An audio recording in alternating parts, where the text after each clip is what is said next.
cumprimento a todos com a graça, com a paz e com o amor de Jesus Cristo, nosso Senhor. Amém?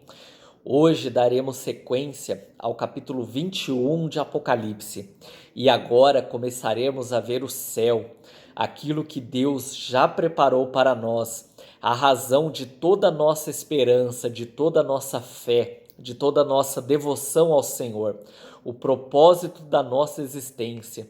Afinal, por quantas vezes nos perguntamos por que estamos aqui, por que enfrentamos tantas dificuldades, por que passar por tudo isso afinal? O propósito da nossa existência é herdar o reino de Deus, é viver eternamente ao lado dele. Hoje, a vida parece não ter muito sentido, principalmente quando pensamos que tudo é passageiro e que na nossa morte simplesmente tudo vai acabar.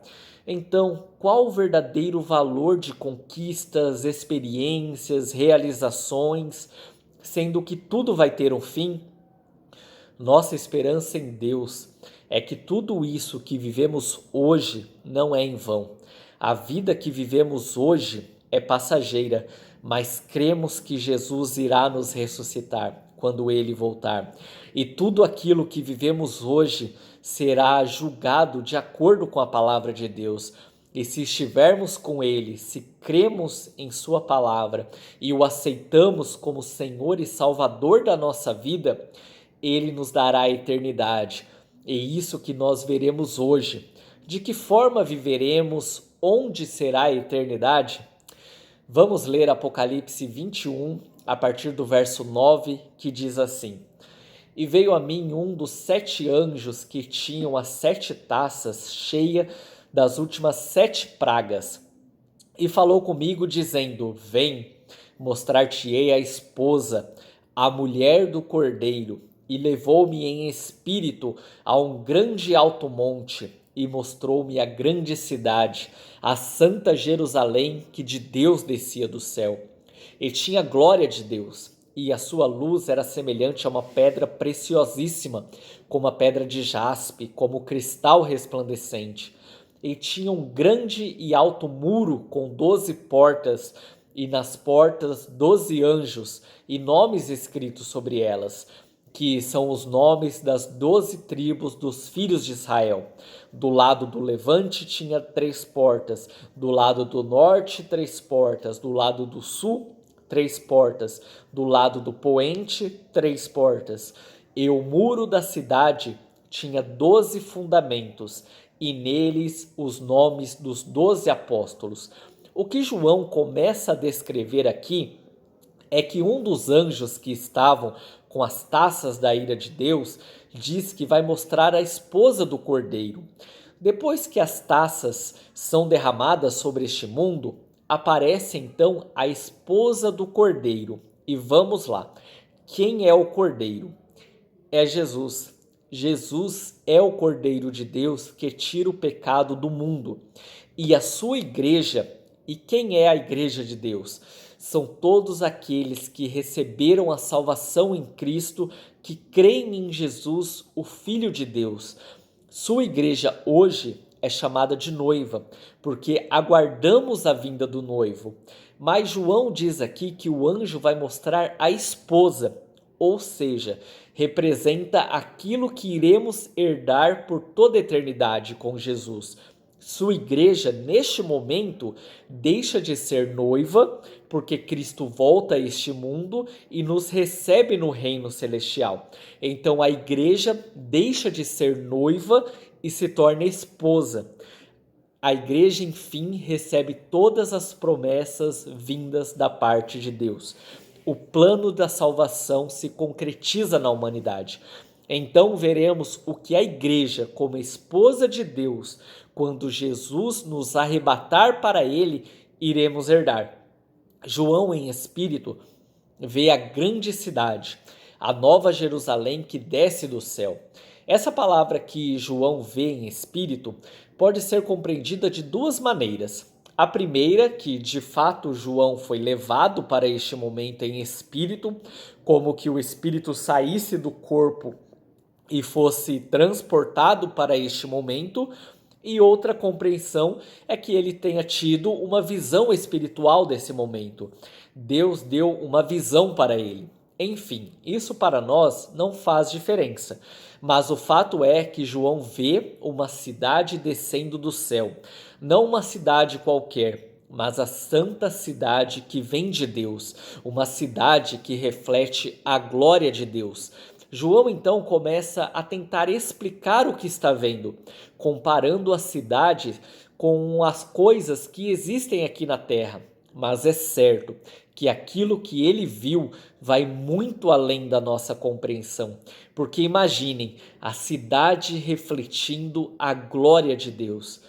Como explicar a glória de Deus? É impossível. Mas o local da nossa habitação eterna, da Igreja de Deus como esposa de Deus, será na cidade que tem a glória de Deus. E isso é algo extraordinário que a nossa mente humana não pode entender ao certo. Mas vamos tentar. Vendo o que João fala a respeito. A luz que vinha da cidade, do reino de Deus, era semelhante a uma pedra preciosíssima, como a pedra de jaspe, como cristal resplandecente. Estou colocando aqui a imagem da pedra de jaspe. Ela tem uma variação de cores, sendo que a mais comum hoje em dia é a vermelha.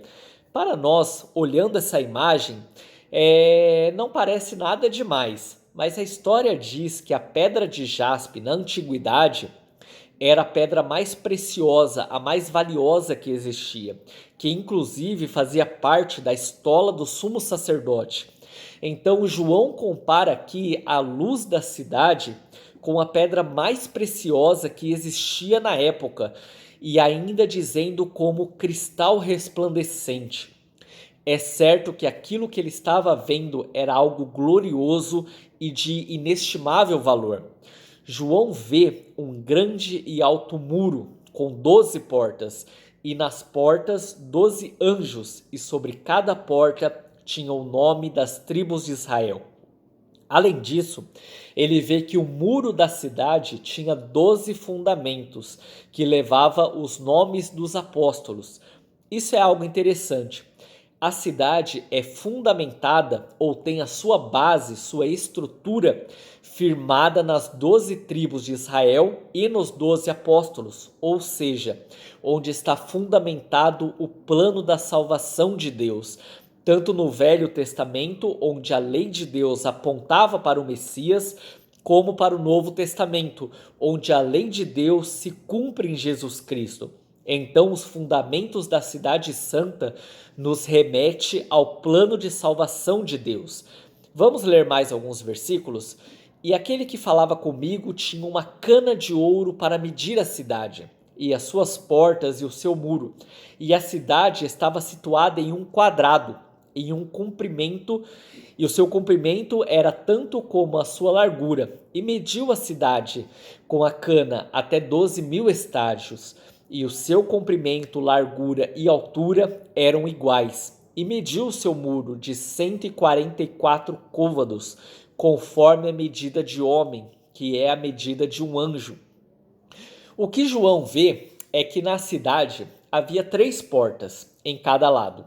A cidade tinha um formato quadrado e em cada lado portas que davam acesso a ela. O anjo tinha uma cana de ouro para medir a cidade. Essa cana de ouro é uma espécie de tábua, de régua de medição. E a palavra diz que tinha o tamanho de homem, que é mais ou menos 1,80 m. Então, com essa régua, vamos dizer assim, a cidade é medida e ela tem o formato quadrado, sendo que o comprimento, a largura e a altura são iguais. E o seu tamanho é 144 côvados, conforme a medida de homem. Pessoal, aqui um fato bem curioso e que eu fui compreendendo isso durante este estudo e esse vídeo em especial. Creio que veio de Deus, porque é algo que eu nunca tinha me atentado, nunca vi ninguém falando isso e de certa forma faz algum sentido. E tentando explicar isso, vou finalizar, tá bom? Vamos lá. João vê a cidade santa descendo do céu. Essa cidade se assemelha a uma pedra preciosa. A cidade está fundamentada nas 12 tribos de Israel e também nos 12 apóstolos, ou seja, fundamentada no plano de salvação de Deus. E seu tamanho é um quadrado, sendo todos os seus lados iguais. Essa é a visão que João tem. Mas quero me ater aqui em alguns detalhes, algo que enxerguei agora, não sei como, e que faz sentido. Nos primeiros versículos que lemos, o anjo diz: "Vem, que vou te mostrar a esposa." Quem é a esposa? É a igreja de Deus, os salvos em Cristo, que neste momento da visão estão no céu, receberam o reino de Deus. Então a cidade também é uma demonstração da igreja de Deus. Vamos lá. A cidade reflete a glória de Deus. Os salvos em Cristo receberão um novo corpo glorificado, à semelhança do corpo de Cristo glorificado. Ou seja, a igreja, que somos nós, iremos refletir a glória de Deus. A cidade está fundamentada nas 12 tribos e nos 12 apóstolos, ou seja, está fundamentada na palavra de Deus, no plano de salvação de Deus. E nós, a Igreja de Deus, somos salvos pelos fundamentos da palavra de Deus. E aqui agora, o fator que mais chama atenção para essa comparação entre a cidade santa e a Igreja de Cristo. A cidade tem todos os lados iguais, sendo seu tamanho de 144 côvados. Não tem como não fazer referência destes 144 côvados com os 144 mil selados por Deus. Ou seja, este número 144 é o número simbólico que representa a perfeição de Deus. Vimos isso no tamanho da cidade, sendo todos os lados iguais, e vimos isso no povo selado por Deus, que representa todos os salvos em Cristo. O que Deus está mostrando aqui, que no céu, na cidade, na santa cidade, seremos todos iguais. Esta medição que é feita pelo anjo em termos de tamanho da cidade, também podemos compreender que essa medição trata-se de uma forma de medição de pessoas. Vamos ler uma passagem de Mateus, no capítulo 7, que diz o seguinte: "Não julgueis para que não sejais julgados, porque com o mesmo juízo com que julgardes, sereis julgados, e com a medida com que tiverdes medido, vos hão de medir a vós." Ou seja, Jesus está falando aqui acerca de julgamento, de que não devemos julgar as pessoas. E ele usa essa mesma expressão de medida, dizendo que a medida que a gente mede alguém será da mesma forma que nós seremos medidos, fazendo alusão aqui à questão de julgar outras pessoas. Enfim, espero que não tenha ficado muito confuso e principalmente meu propósito aqui nunca foi ficar trazendo comparações ou análises de certa forma forçadas da Bíblia, sabe? Existem muitas explicações aí na internet sobre este livro do Apocalipse, onde as pessoas trazem esse tipo de explicações que fogem completamente do contexto bíblico, dizendo que acharam a resposta para tudo e tal, e mais atrapalham o nosso entendimento do que ajuda.